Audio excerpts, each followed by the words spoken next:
the Dawgs Podcast with your hosts, Blake Reneker, Justin Charles, and Josh All. Hey, what's up, Browns fans? Welcome back to another episode of the Dawgs Podcast. Josh All, your host today. It's Victory Tuesday. We are still celebrating the second Browns win of the 2025 season in dominant fashion, 31-6 over the Miami Dolphins on Sunday. So we're going to talk about more things from that game, some narratives, storylines, all that kind of stuff that has come out since Sunday. We got some voicemails to play from some new Dog Pack members, which is awesome. Also have a voicemail from a longtime Dog Pack member and a previous guest host on the Dawgs Podcast, who we need to get back on here at some point, maybe even during the bye week coming up, which is not this week, like a lot of people seem to have, mistaken after the win last week. Everybody got real hyped in the win, said, yeah, we're going into the bye with a win. Nope, we got the New England Patriots on tap for Sunday, and then it'll be the bye week after that game. So we're going to talk about all that stuff today. Before I do, like I just mentioned, we've got voicemails from new Dog Pack members. If you want to become a Dog Pack member, and I highly recommend that you do, head to jointhedogs.com, become an official Dog Pack member on our Patreon page. It's just $5 a month. It's like you guys are donating a cup of coffee to the show one time, just one time each month. That's it. You don't even know it's gone, but it helps out the show more than you know, and we appreciate all of our Dog Pack members. Sync up with the private Discord, get in there, 24/7 conversations going on, talking about the Browns, talking about anything. We get marriage advice and life discussions and all kinds of things going on in there. It is a really, really great group of close-knit, diehard Browns fans. We all support each other, we all love each other, and it is a great place to be. So that is jointhedogs.com. Okay, the first voicemail I want to play today comes in from Jordan. What's going on, dogs? This is Jordan from Columbus, brand new to the Dawgs Podcast. I had this prediction about Shador. I think he'll come in during this Dolphins game, or he'll come in during the next week's game. I don't know who we play, but he will play. And he's going to show us some life. We have no life. We're dead. We're drained. We look terrible. I'm not saying he's Dillon Gabriel, but he can't make a pass over 10 yards. Shador's our guy. He'll air it out. He'll show us some life. He's going to celebrate. Our defense will feed off of our offense because of Shador. Shador bring our offense some life after celebrating. Myles Garrett's going to come in, feeding off of Shador's energy. I seen this clip about Shador and Myles Garrett. Shador was like, I want to fill one of your swats. And Myles is like, I don't want to have to hurt you. You young. We're going to need you. And we are going to need him. Go Dogs. Woof, woof. Well, Jordan, thank you for the voicemail, first of all. And second of all, we all know now, obviously, Jordan sent that voicemail in last week before the Miami game. Didn't have a show to play it on before then, so we're getting to it today. But so we know now that Shador Sanders did not actually come in during the Miami game, and that led to a lot of controversy online, over Twitter and everywhere about whether or not Shador should have been put in during garbage time. Blake made the point. We talked about it Sunday night. Blake made the point that, Dillon Gabriel is not some 10-year veteran who doesn't need the reps and can just come out and put the backup in to finish out the game and all that kind of stuff. Dillon, first of all, has never won a game in the NFL, so this was his first victory. It was at home, all that kind of stuff. And it's only his third game starting in the NFL, so he still needs reps. He needs those reps on how to close out a game, on how to do those types of things, which leads me to Jordan's point then about Dillon and his ability to throw the ball down the field whatsoever. When passing over 10 yards, okay, let's look at this. I got some stats here. So far in his 3 starts, Dillon Gabriel has completed just one pass in 3 games over 20 yards, and he's only attempted 4 passes over 20 yards in 3 games. But here's where it gets, that's not going to be a recipe for any sort of explosive offense right there. But this is where the Browns offense is just dying. And it's the intermediate range of the field. I talk all the time. You listen to anybody who talks about quarterbacks, evaluations, draft talk, all that kind of stuff. You're looking for quarterbacks who can effectively attack the middle of the field, the intermediate areas of the field, that between 10 to 20, 10 to 19 yard range. Dillon Gabriel so far in three starts has completed just 11 passes in 3 games to that intermediate range of the field.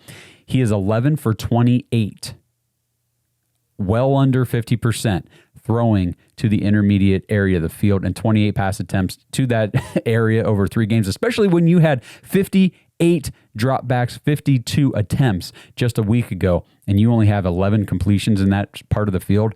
That is not good. Of his 98 total pass attempts so far this season, 98 pass attempts, 66 of those have been less than 10 yards. That is 67% of Dillon Gabriel's throws have been less than 10 yards. You cannot move an offense that way, not with any sort of consistency or efficiency. And Sunday showed like we relied heavily upon penalties from the Miami Dolphins to bail us out and give us first downs and get us down the field in a lot of situations. It was not the offense generating first downs, moving the ball down the field. The only thing we can do is run the ball with Quinshon Judkins. I can't even say that the only thing the Browns offense can do is run the ball. Period. Stop. That is not true, because we can't. We can't run it with Dylan Sampson. We can't run it with Jerome Ford. We can only run the ball if it's Quinshon Judkins. God forbid anything happen to Quinshon Judkins, and this offense will not be able to generate more than 6 points a game. Not running the way it currently is. So I watched Jake Burns' Browns film breakdown on Dillon Gabriel from the game on Sunday. If you guys have not checked out Jake, I recommend it. Obviously, I mean, I work with Jake. I'm friends with Jake. He's a good dude, and he does excellent work. BrownsFilmBreakdown.com. Go over there to Substack, subscribe, all that stuff. It's awesome. Dillon Gabriel, watching through what Jake put together and what he broke down, he's missing a ton of stuff. Dillon Gabriel is leaving so many yards, and not just yards, but so many points on the field. We all saw, I think, very clearly early in the game, it was first quarter. I can't remember if it was I think it was the second drive when we kicked the field goal, whatever the case may be. He had Jerome Ford wide open on a wheel route down the sideline, the left sideline to the end zone. Didn't even see him. He didn't even see him. And what's tough about this is Dillon Gabriel, left-handed quarterback. He's dropping back in the pocket, and he's not, you think about your right-handed quarterbacks typically is what you see in the NFL. They drop back, and where's their back? Well, it's to the left side because they're right-handed, so they're facing the right side. Dillon Gabriel's the opposite. He's facing the left side. Jerome Ford is running down the left sideline. It's right there, clear as day, and he doesn't even see it. And Jake breaks down how reading the cornerback on the play, coming in with Jerry Jeudy, should have told Gabriel immediately, just throw the ball out to Jerome Ford on the sideline. Not saying that he was guaranteed to be that wide open for a walk-in touchdown, but that's what it ended up being, and he definitely would have been wide open for the catch, no matter what. And what was crazy about that play, and Jake did a really good job, he did like a screenshot freeze on the video, and Dillon Gabriel, he calls it a blind throw. He says Gabriel already makes a decision, and he's going to blind throw this pass to Jerry Jeudy on the in route. And what's crazy about that is when Dillon Gabriel, when he paused it, Dillon Gabriel's in the process, not of throwing, but of patting the ball. So Dillon Gabriel's currently patting the ball, getting ready to make the throw. Jerry Jeudy is already getting laid out on his route. Like when he froze the frame, there's 2 defenders on Jeudy. He's already run into one guy, and Jeudy is already off of his feet, falling to the ground before Gabriel even cocks his arm to throw the pass. And yet he threw it to Jeudy anyway. Obviously, the ball skips incomplete, and we miss a wide open touchdown. In the second quarter, there was another play, very similar. Quinshon Judkins runs out on a wheel route down the left sideline, same look as with Jerome Ford. Now, it's not a wide open walk-in touchdown like Jerome Ford's would have been, but it's a play where he was wide open for the pass.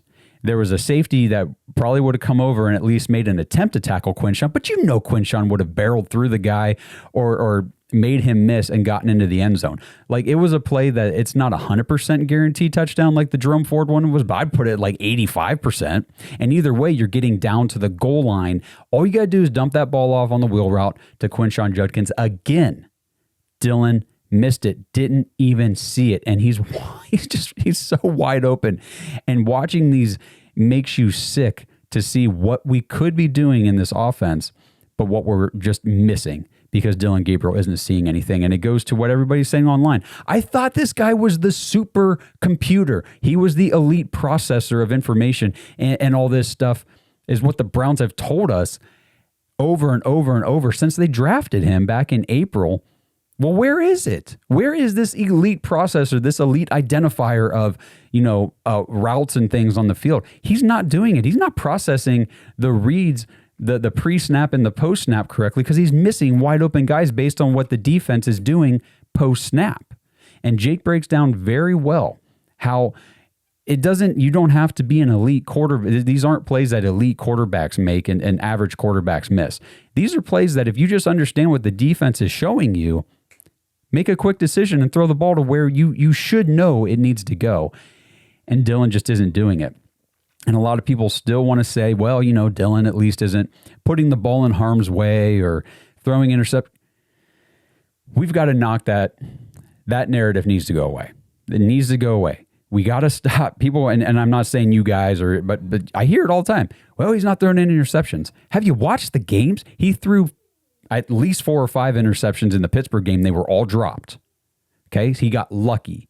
And I know ifs and buts and nuts, all that stuff. Doesn't matter. These are terrible, terrible turnover-worthy play throws that he made in Pittsburgh, and he threw 2 interceptions, okay? 2 interceptions against the Miami Dolphins on Sunday. The first one, Jake broke this one down perfectly. It was a terrible process, terrible read by Dillon Gabriel. He predetermined he was throwing the ball to Jerry Jeudy, and he had another guy, I forget who it was on that one, might have been Fannin on a curl route, wide open. He said, nope, I'm throwing to Jeudy no matter what on this play. 2 defenders, one behind Jeudy, one in front, and the guy in front of Jeudy jumped the route, and Jake called it a video game glitch. It was like the ball went right through his body, somehow into Jerry Jeudy's chest. And Jeudy actually made the catch. And we picked up a first down. I don't know how the defender didn't pick it off, but it went right through his arms. He made the play on the ball and everything. It just didn't get picked somehow. It was a terrible process by Gabriel. And then the second one, he did throw an interception on another terrible process by Dillon Gabriel through the pick. Thank goodness a penalty by the Dolphins negated that interception, and it didn't count. But it was still 2 plays where it was like things just go a little differently both ways. You got 2 more interceptions on your stat sheet. And these, obviously they don't count against him in the box score, but they are, evidence of procedural mistakes that Dillon Gabriel is making. So go over and check out brownsfilmbreakdown.com, see what Jake's doing over there. It really gives you a much deeper understanding and insight as to what is going on actually during the games, because we can watch the games and it is easy to just casually watch the game, come away, look at the box score, say, well, Dillon Gabriel didn't play great, but he also didn't turn the ball over. He left a lot on the field, including 2 interceptions. So this kind of leads me to another thing I want to talk about with Dillon Gabriel. I want to talk about the standard that should be set and the expectations that I think fans should have for Dillon Gabriel, or at least what I have for Dillon Gabriel. The Cleveland Browns told us, they said that this guy was ready from day one to take first team reps. Okay. They said this guy, he's advanced. He understands NFL concepts. He understands the verbiage. He is already leaps and bounds ahead of Shador and all these other guys with his processing and his understanding and all this stuff. He gets first team reps just right away. They just hand it to him. And then after 4 games of the season, okay, just 4 games of the season, the guy that they deemed good enough to start the season for them to be the starter, Joe Flacco, The Browns said, nope, Dillon's already better than he is. And again, I'm not going back and trying to say that we didn't also agree with that. I mean, we were ready to see Gabriel over Flacco because Flacco was playing so poorly in this offense. And we'll get to a voicemail that talks a little bit about that here in a minute. But in this offense, Joe Flacco looked washed, just done. Just get him out of here. Anything is better than Joe Flacco, I believe is what we said. But the Browns also, with their actions, told you that Dillon Gabriel is better than Joe Flacco because we're going to bench Joe Flacco. Dillon is ready to start in the NFL. So a lot of people online, again, I see the comments all the time.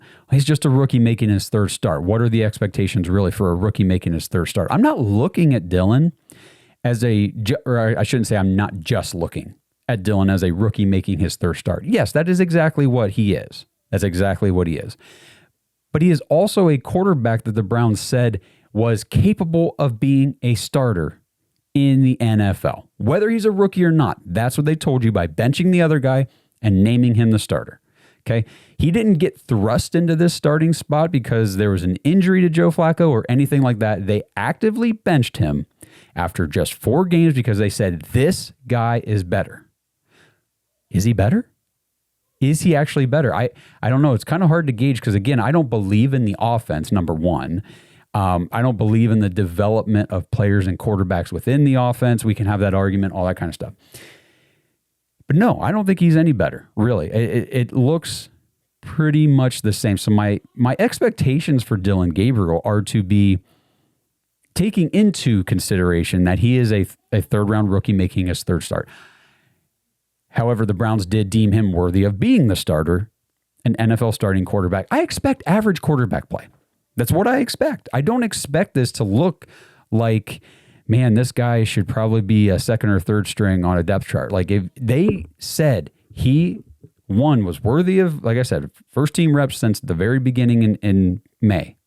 This guy gets first team reps. That's where he is. Okay. You thought he was at that point from day one. All through minicamp, training camp, preseason, he was the guy. He was the rookie that was like, he was the one who's going to be ready. And then after 4 games, you said, he's ready. I expect more than what we're getting. This is the NFL. This is the NFL. This is not some farm league developmental situation. We are an NFL franchise, an NFL team playing NFL games.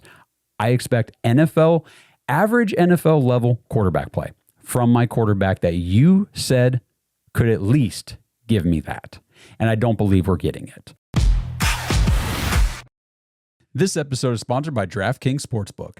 NFL fans, what's your favorite touchdown? For me, it's always the next one because with DraftKings Sportsbook, an official sports betting partner of the NFL, every touchdown could bring you closer to cashing in. From first touchdown score to anytime touchdown props or the thrill of live in-game betting, every snap is loaded with opportunity. Right now, the Patriots are favored by 7 points at minus 106 odds, and the Browns money line is plus 290 to win the game on Sunday. Lines and odds are subject to change, but here's the best part. New customers bet just $5, and if your bet wins, you'll get $300 in bonus bets instantly. Blake and I use DraftKings every week. If you've never tried it, you should definitely check it out. So your team hitting pay dirt pays out to you. Download the DraftKings Sportsbook app and use code BROWNS. That's code BROWNS for new customers to turn $5 into $300 in bonus bets if your bet wins. In partnership with DraftKings, the crown is yours. Gambling problem? Call 1-800-GAMBLER. In New York, call 877-8-HOPE-NY or text HOPE-NY 467-369. In Connecticut, help is available for problem gambling. Call 888-789-7777 or visit ccpg.org. Please play responsibly. On behalf of Boot Hill Casino and Resort in Kansas, pass-through of per-wager tax may apply in Illinois. 21 and over. Age and eligibility varies by jurisdiction. Void in Ontario. Restrictions apply. Bet must win to receive bonus bets which expire in 7 days. Minimum odds required. For additional terms and responsible gaming resources, see dkng.co/audio. Limited time offer. So after the game on Sunday, yesterday, Tony Rizzo on ESPN Cleveland, really big show, was talking, posted this on Twitter, and he said that he was at the game on Sunday and he spoke to 2 different separate sources at the game in the stadium. The first one told him that Shador Sanders will start the last 4 games of the season no matter what. So that would be the the Bears, the Bills, the Steelers, and the Bengals. The last 4 games of the season, no matter what, will be Shador Sanders starting for the Browns. And then the other source told him that we could see Shador Sanders starting even sooner. So that was kind of the big news or whatever report coming out yesterday that at least caught my interest. And I wanted to reiterate my mindset. I talked about this Sunday night after the game. I was talking with Blake about this and said my mindset moving forward, because I don't expect this Browns team to be a playoff contender this year, obviously. I think that this is very much we're in a rebuild. We are in a rebuild, whether the Browns are saying that or not. We are in Paul DePodesta's second rebuild in less than 10 years. Good job. Good job, Paul. Your analytics are spot on. Anyway, my mindset for the 2026 Browns heading into next season, because we all believe, at least on this show, probably all you guys watching out there and everything too, you've seen the games. We believe that on the roster, Shador Sanders he's the only one with the potential to be the guy for the Browns at the quarterback position. He's got the talent. He's got the pre-draft analysis, the pre-draft pedigree, all that stuff. You talk to anybody from pre-draft, he was supposed to be a first-round pick. All that stuff still matters in terms of what people thought of his talent level and his potential in the NFL for a franchise. I think that the smart move is to continue to give Shador time to develop, to acclimate to the landscape of the NFL. I'm going to talk about some of this here in a few minutes, about some of these young quarterbacks who come into the NFL and don't really see the success that their team was expecting from them, or that the league or draft analysts were expecting. And they get discarded pretty quickly, and they kind of bounce around a little bit. And eventually, 4 or 5 years down the road, they grow, they mature, they develop. Boom. Now they're eventually, and I'll talk about each one of these guys in a sec, like I said, but they become good NFL starters. I think that not thrusting Shador Sanders into this suboptimal situation right now with an inept offense, with bad offensive line play and no receivers, what do we think he's going to do? Everybody that loves Shador, and I see it all the time. Well, he'll go out there and he'll win you the game. With what? With what? What quarterback are you putting into this situation who's just going to win you the game? I mean, especially as a rookie. He's a rookie. He's a young rookie. I think it is the right thing, whether the Browns are doing this intentionally or it's just the way it's playing out. We'll ask that question in a minute. I think letting Shador develop, get some experience on the sideline, get experience through practice every week, going through his meetings, preparing for games as the backup, because you have to know the game plan. As the backup quarterback, you have to know the game plan. You have to prepare as if you are going to play, because at any given moment in that game on Sunday, you could be in the game. You have to be ready. So I think this is great for Shador Sanders to be preparing every week as the backup, knowing that I could be in the game at any point. That is great. Let's do that for the next month or so. We've gotten a couple weeks of it where he's actually been the direct backup. Let's get some more before we really talk about trying to get him in there as the starter or anything right away, because I think he could be the future. I think it makes way more sense to take. We got 2 first-round picks next year. I think it makes way more sense to use those first-round picks on a receiver, a tackle, or I wouldn't be upset to see 2 receivers, because I think that's what we need. I don't know. I haven't really gone through and done a whole lot of draft prep. Obviously, we're still in the first half of the NFL season, for crying out loud. But what I'm hearing from draft analysts so far is that maybe not the most decorated offensive tackle class in 2026. So rather than, if that's the case, and I'm just kind of basing that off what I've heard and read, but if that's the case, I wouldn't want to force an offensive tackle in the first round just because we need it. I would be much more okay using our pick wherever it ends up being, to take like Carnell Tate and then to use the Jaguars pick to take a guy like Chris Bell out of Louisville. Get 2 first-round wide receivers in here that can completely change the complexion of this passing offense. And that gives Shador Sanders as your 2026 starting quarterback, which I believe he should be and could be and all that stuff, weapons. And then he's got Harold Fannin Jr. You still got Jerry Jeudy. But now you've got 2 first-round receivers to bring in here who bring more explosiveness, more big play potential, and just sure-handed guys to throw the ball to. That's what I think they should do, because if we're looking ahead at the quarterback class for 2026 and we're trying to figure out which quarterback the Browns should take in the first round, you are saying Shador Sanders is done. Because if the Browns take a quarterback in the first round, that is their quarterback. Whether he starts the season or not, that guy will be their future at quarterback because they invested that first round pick in him. So are you ready to shut the door completely on Shador Sanders without giving him much of a chance at all? And let's say it plays out the way Tony Rizzo said, and he plays the last 4 games, starts the last 4 games of the season. Who knows what state the team is, the Browns team is in at that point? I don't know. Maybe we've got 3 wins. Maybe we've got 5 or 6. Who knows? Who knows what we're working with? Who knows who's healthy? I don't know. I don't know how it looks, but we saw, to use the Falcons as an example, last year they benched Kirk Cousins late in the season. They put their rookie quarterback into, what was it, the last 2 or 3 games of the season. He had some high moments, he had some low moments, but they also knew no matter what, he was going to be their starter this year because they used a first-round pick on him. I don't know how that's going to be with Shador Sanders. You put him in for the last 4 games, he's going to have some good moments. He's probably going to have some really bad moments. It's not going to be enough to gauge strong yes or strong no on the 2026 decision for Shador Sanders. I think 2026 should be for Shador no matter what. I don't want to use a first-round pick on a quarterback when we have this guy who was already touted as a first-round talent on the roster. I'm not ready to shut the door on Shador Sanders before it was even open. I'd much rather use those first-round picks on weapons because we don't have them. We don't have them, and I'm tired of hearing, oh, well, Joe Flacco looks so much better in Cincinnati just because he has Jamar Chase and T. Higgins.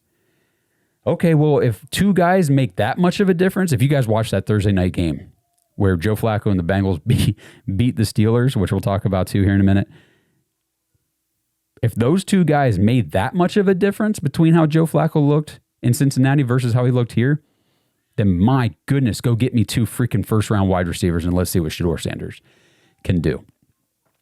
So this whole looking forward for Shador Sanders in 2026, is that the mindset of the Browns? That's my mindset. But do they actually view Shador as their potential starter? This is tough for me to gauge because of how the team feels. We've talked at length about this. I've mentioned it. I know I did an episode last week talking about this. I feel like there's a heavy de-emphasis on Shador Sanders from a coaching standpoint. I really do think Kevin loves Dillon. I really believe that. And I can't say with any confidence that Kevin is actually looking at Shador like he's the future over Dillon at this point. I think Kevin very much believes in Dillon, thinks Dillon can be that guy in his offense. I think it's probably more the Shador Sanders future. I think that's probably more of a front office view right now. And again, that could speak to maybe some potential rifting between the two down the road. Because I don't know how many more games we can watch Dillon Gabriel throw 2-yard passes over and over and continue to think he needs to be the starter. So we'll see how it goes. Another thing, talking about these former first-round picks, excuse me, I saw Ken Carman today mention this on his show on 92.3 The Fan. He was talking about Mac Jones. And it's interesting because I was actually going to talk about this myself today, and this is something I've been thinking about. Also, aside from Shador Sanders, next year, rather than using that first-round pick on a quarterback, what about Mac Jones? We have seen, like I said, former first-round picks who maybe weren't ready when they're 21, 22, 23 years old, not ready for the NFL and everything it entails to be thrust into the starting spot and all that stuff. How some of these guys spend years as backups, making spot starts, again, growing, developing, or maybe they just get traded from one team to another, and that's really all it takes. But eventually they become good starters for their NFL teams. Obviously, you got Baker Mayfield. That's the first one that's going to come to every Browns fan mind. He went from Cleveland to Carolina to Los Angeles and now to Tampa Bay. You've got Sam Darnold, went from New York to Carolina to Minnesota, now to Seattle. You've got Geno Smith, who was a second-round pick, not a first-round pick, but he went from the New York Jets to the New York Giants to the Los Angeles Chargers to Seattle and now Las Vegas. Jared Goff was traded from the Rams to the Lions. And Daniel Jones is the most recent one this season, going from the Giants to the Colts.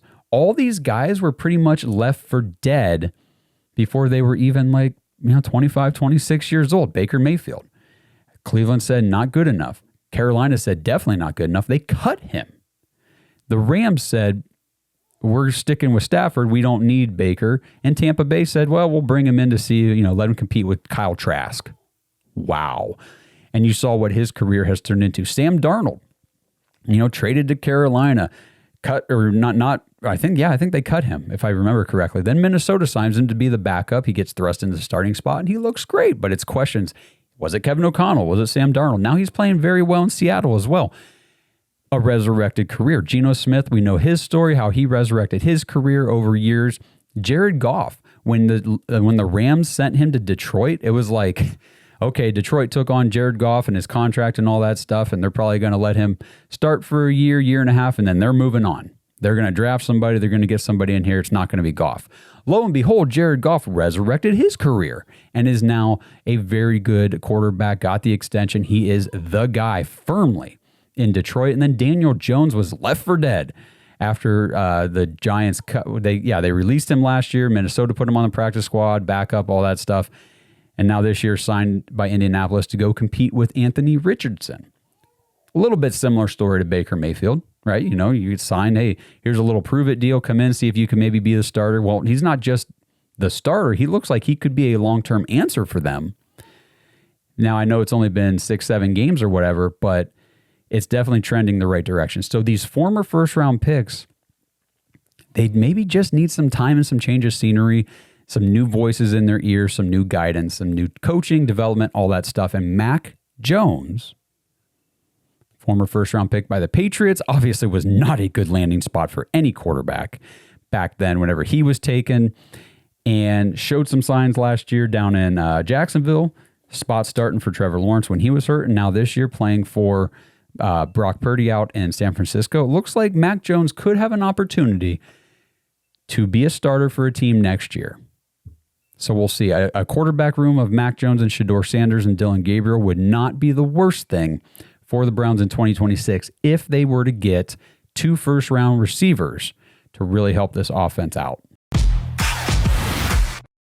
This episode is sponsored by BetterHelp. Browns fans, if you're like me, the stresses in life only increase the older you get. Your family, your job, your bank account, just a few things that drive the cycle of stress every day. And if you have people constantly depending on you, it can put a heavy weight on your mental health. What if I fail? What if I'm not good enough? Why does no one appreciate everything I'm trying to do for them? If these thoughts have ever darkened your day, 1, you're not alone, and 2, I highly recommend talking to someone, and that's where BetterHelp could be the right resource for you. Head to BetterHelp, HELP.com/Dawgs, DAWGS for 10% off your first month of talk therapy. Just fill out a simple questionnaire and BetterHelp will match you with the best therapist for your needs.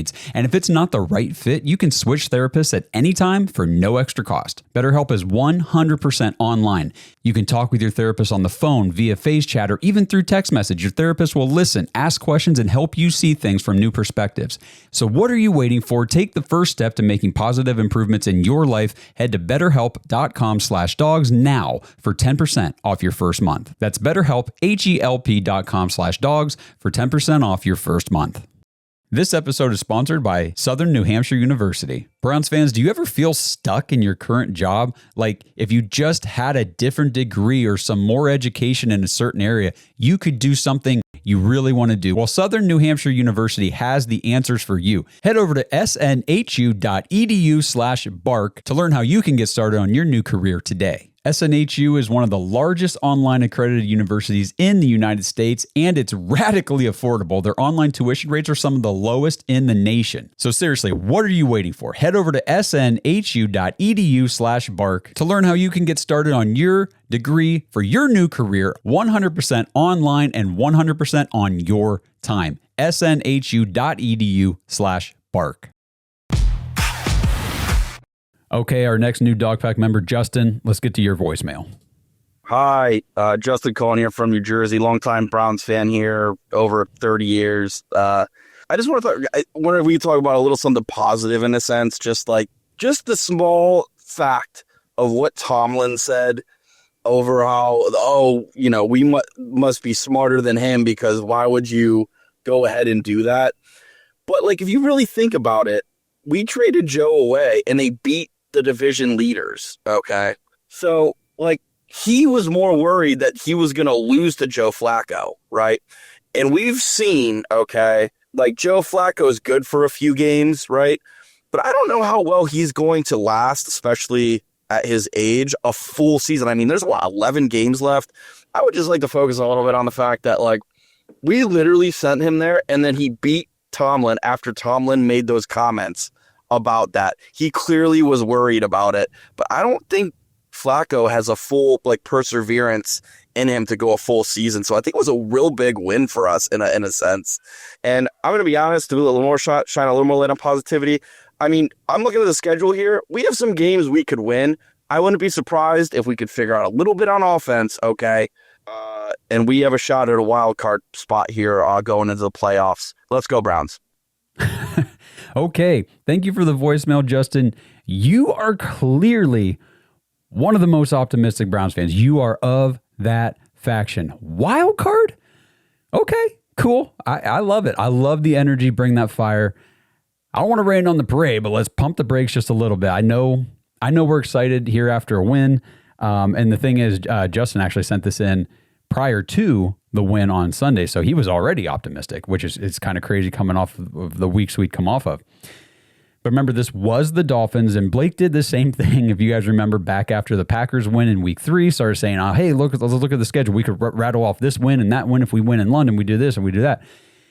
I tried to pump the brakes on him then too, saying let's just take this 1 week at a time. And that was week 3. Understandably, we didn't have the best, idea of what the teams and what the NFL landscape looked like. Now we're 7 weeks into this thing. So let's do it. Let's go ahead and look at the schedule just real quick. Coming up for the Browns, we are almost to the bye week. Again, it's not the bye week, guys. We are going to New England on Sunday to play the surging hot Patriots. And then after the bye week, we have the Jets. First of all, I'm going to tell you right now, I do not anticipate the Browns being able to beat the Patriots. Spoiler alert for the preview show on Thursday. I will not be picking the Browns to win that game on the road in New England. The Jets, we come out of the bye week. It's another away game. We go to New York. And why do I keep saying away game? Because the defense, we've talked about this. We just saw it on Sunday at home against Miami. Bengals, Packers, and Dolphins. The defense has been elite at home. Ravens, Lions, Steelers, and then the Vikings, obviously on the road in London. Mid at best. Defense is mid at best on the road. So that's why when I say away, I'm kind of giving a little extra percentage to that away team in terms of odds to win the game. But then we go away after the bye week to the Jets. I don't know if there's any away advantage that could give the Jets a possibility to beat us as long as we don't beat ourselves. The Jets are horrible. They are horrible. And then it's at home against the Ravens. Now, the Ravens have the worst, I think it might be the 3rd worst defense in the entire league. But if they have Lamar Jackson back, you always have to kind of give them the benefit of the doubt when they have Lamar. But that game is at home. So we'll see. That's a toss-up for me. The home game against the Ravens. And then we go out to Vegas to play the Raiders. They look like one of the worst teams in the league right now. Just got shut out. I know it was the Chiefs, but it's not like the Chiefs are the powerhouse that they've been in years past. They're still a very good team. Don't hear what I'm not saying. but they got shut out. That's a divisional game. Shut out. So you got, like I said, Patriots, not sure we can win that game. Jets, we should win. Ravens is a toss-up. Raiders. So right there, I'm thinking maybe 2 to 3 wins in the next 4 games. And that's what Blake said on Sunday, and I agree with it. 2 to 3 wins in the next 4 games. And then you have the 49ers at home. It's a home game. I don't know. Defense could play elite. They could be playing Mac Jones. And maybe they don't. The thing with the 49ers, they've been playing without a lot of their guys because the Browns have a lot of injuries every year, but nobody in the league has more injuries every year than the 49ers. And then we get the Titans at home. I think that's almost a guaranteed win with the way our defense plays at home against a Titans team that has no talent whatsoever outside of their first-round quarterback, who is a rookie trying to figure things out. I think we win that game. And then we go away against Chicago. I'm still not a big Bears believer yet. I'm not a Caleb Williams believer yet. I do like Ben Johnson, their head coach, and that one is on the road. Could be Shador's first game starting if we listen to Tony Rizzo. And then it's Bills, Steelers, Bengals. The point of this is I think there are definitely more wins coming in the second half of the season. I don't think there's enough wins to put us in any sort of wild card conversation. I could be wrong. We could squeak out some wins that we shouldn't get. It's the Browns, though. We know that they are very capable of losing games that they should win as well. So Jets, Raiders, Titans, these games that I'm saying should be wins. There's always the possibility that we fall on our face at some point. I mean, we've got the history of it now. But I do think there are definitely wins coming. And then to Justin's point here about the whole Tomlin, Joe Flacco going there and beating the Steelers, I know, and he kind of mentioned too, like, a lot of people do like this trade. I mean, we didn't hate the trade at all. But I see people saying, well, we got a 5th-round pick for Joe Flacco. No, we didn't. That's not true. Remember, it was a pick swap. It was a pick swap for Joe Flacco. So we didn't trade him straight up for a 5th-round pick. We had to send our 6th-round pick with Joe Flacco to get the 5th-round pick. Now, you traded an expiring asset, an old quarterback, along with, you weren't going to have him next year anyway. You already moved on from him. Was that, trading him just to move up from the 6th round to the 5th round? Yeah, okay, that was a fine move. It's also interesting, I believe the stat was no team has traded a quarterback within their division since like 1974 or something like that. I'm pretty sure that's what it was. You guys can fact check me on that in the comments if you want to and let me know for sure. But I'm pretty sure that's what it was. And now the Browns just did it this year. I understand why Mike Tomlin was upset about it, obviously. I mean, Joe Flacco went in there or not into Pittsburgh, but I mean, Pittsburgh went down to Cincinnati and Joe Flacco beat him. He beat him. And we'll have to talk about at some point. We'll have to see how Joe Flacco continues to do in the Cincinnati offense, but he didn't look anything like the Joe Flacco in the Browns offense. And I know they've got Jamar Chase. I know they've got T. Higgins. But he looked significantly better. Not just like he looked better, he looked he looked like a freaking different player completely in their offense versus when he was here just a few weeks ago in ours. So it's going to be something to definitely keep an eye on down there in Cincinnati. All right. A little bit more here to go through. Let's play Derek's voicemail. Haven't heard from Derek Frisbee in a while. What's going on, guys? This is Derek Frisbee. Hope you guys are doing well. I am certainly not. And I don't think you are if you're a fan of this team, unfortunately. And guys, I'm 23. I know that might sound young to you guys or people listening, but at 23 years old, I'm asking myself, will it ever change? And I don't know. But Kevin Stefanski, the hot button topic. Now, I want to comment on something you had said, Blake, a couple of shows ago. I don't know if this voicemail will get played because it'll be older at this point. But hey, it's the Browns, so nothing changes.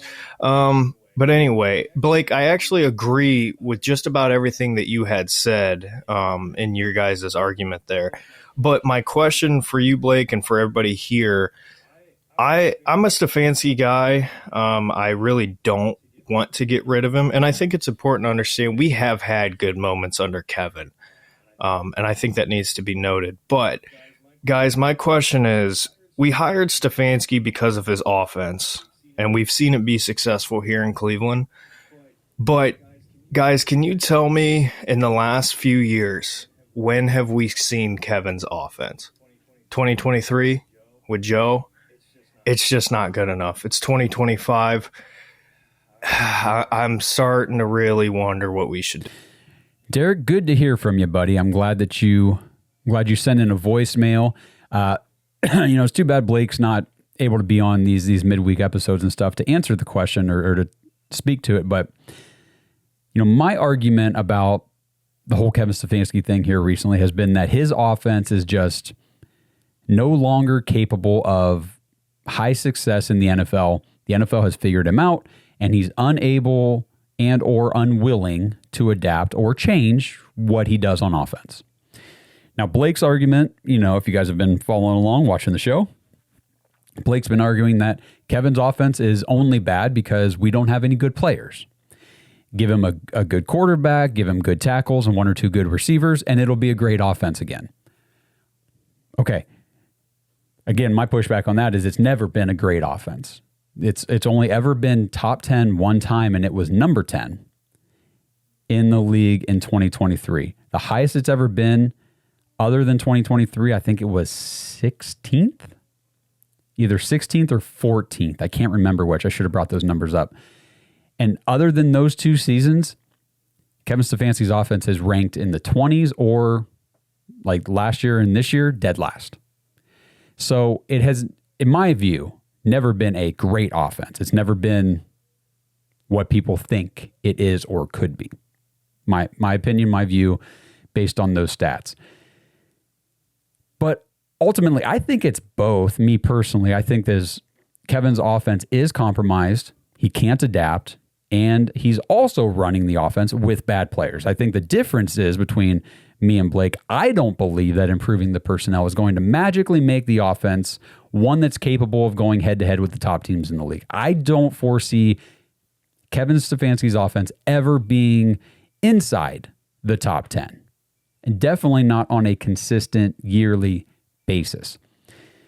But rather than focusing on the long-term outlook with Kevin Stefanski, what I want to focus on here, just to end this show, wrap this thing up for you guys before we do the preview on Thursday, I want to end with this. Not looking this week at the long term for Kevin Stefanski, but I want to focus on the right now, the here and now, the immediate. How does this Browns team respond this week?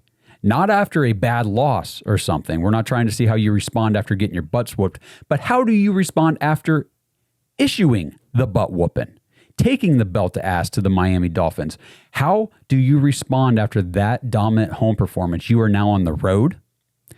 Like I said, we have been abysmal on the road this season. You are going against a hot team, the 5-2 Patriots, an ascending young quarterback who is on fire right now in Drake May, and a head coach, Mike Vrabel, who not only is he a very good coach, he was also part of your staff just last year.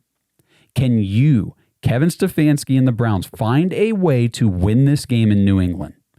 Or if you lose the game, did you compete until the very end? Did they beat you just outright fair and square, or did you hand them the game during the course of action with turnovers, stupid penalties, mistimed things, poor game management? What was the recipe for the outcome of this game on Sunday? That's what I'm looking for right now with Kevin. Joel Bitonio talked after the game on Sunday about how Kevin got the offense fired up, got in their faces. Kevin said something about every now and again the Philly comes out of him. Be the Philly, Kevin. Be the Philly all the time, because your team is not fired up like that every week. And, Blake says, this team, I say they look unprepared and undisciplined. He says that's not true. You guys can let me know who you think is right on that regard. I've seen this team way too often come out, look flat, make mistakes, dumb penalties, mental errors, miscommunications. What do we look like on Sunday? What do we look like on the road in New England against a good team, good quarterback, good coach, good defense? How do we look? after dominating a team just this past Sunday. So that's what I'm looking for. And let me know what you guys think about all this stuff. What do you guys think about Shador Sanders? Do you think he needs to be moved into the starter spot sooner than later? Do you think Dillon Gabriel just needs more time to develop? Or is this pretty much what we're going to get from Dillon Gabriel, especially in this Kevin Stefanski offense? There are guys open. There are points to be had on the board, but it just, even with Joe Flacco, with DTR, with all these guys, over the past couple of years, Deshaun Watson last year, the offense just turns into a dink and dunk fest. I don't know what it is. I don't know what they're being coached. I don't know what they're being taught to look for.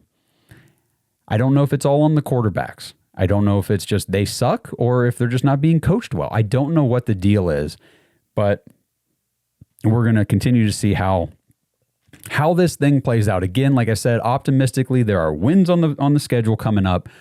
We just need to play good football and we can get those wins. So let's see how the rest of the season unfolds. Let me know what you guys think about moving forward in 2026 with Shedeur rather than using a first-round pick. Or is there a quarterback, Fernando Mendoza, Ty Simpson, Dante Moore, one of these guys in college football that you think would be worthy of taking in the first round for the Browns next year? I'm not there yet with any of these guys.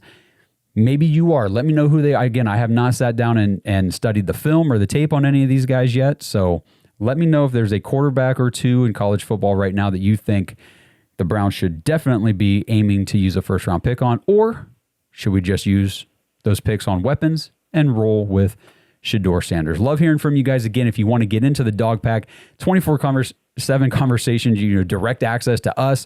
You can DM us, message us, talk to us. We're in there all the time, shooting the crap, talking Browns, talking everything, fantasy football, all kinds of. There's a lot of fantasy football advice being issued in the Discord as well. So that's jointhedogs.com. Become an official Dog Pack member on the Patreon page. Sync up with the Discord. It's $5 a month. Really not a huge deal, I would hope, for you guys. Like I keep saying, you're donating a cup of coffee to the show one time a month. We appreciate it. It helps us out a ton. And you don't even know it's missing, but you get access to everybody in that community. And it's just a great place to be. So that's jointhedogs.com. I appreciate you guys tuning in to me on my Tuesday episode. I'll see you on Thursday afternoon. Oh, that's another thing.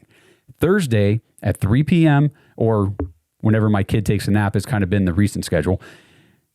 I do the preview show, Dog Pack Discord Live. I get in there. It's like a live call-in radio show. You get to attend and come on stage as Discord stages, ask questions, give your opinion, your perspective on the Browns. Whatever you want to talk about, you come up, we talk, and we preview the upcoming game.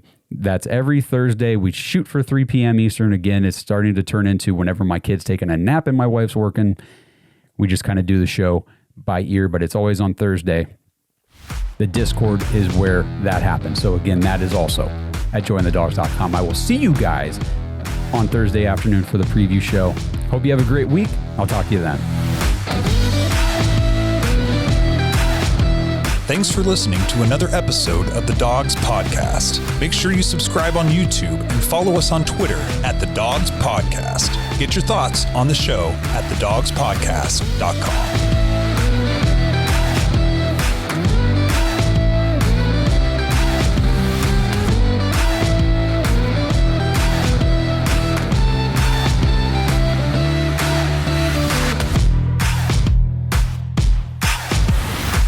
This episode is sponsored by ISSA. Browns fans, if you're into health and fitness, have you ever wondered how you could maybe turn those hobbies and your passion into an actual career?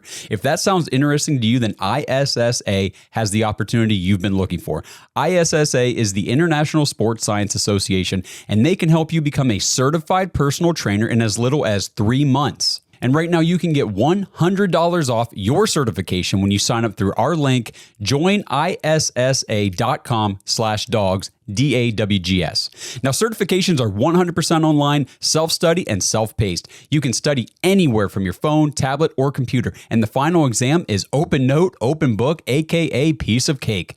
Except you fitness nuts probably don't eat a ton of cake, so let's just call it a piece of delicious protein bar. And ISSA has the #1 job guarantee in the industry. If you get certified and sign up to be a certified trainer with ISSA, you have a job guarantee or your money back. ISSA has over 10,000 gym partners that have over 73,000 open jobs for trainers right now. And you don't need a 4-year degree or a 2-year degree. You just need your certification to qualify for these jobs. So what are you waiting for? With certification this simple, there's no excuse not to pursue your passion and become a certified personal trainer today. Get $100 off your certification at joinissa.com/dogs. You've wanted to make a change long enough. Now it's time to do something about it. That's joinissa.com/dogs for $100 off your personal trainer certification.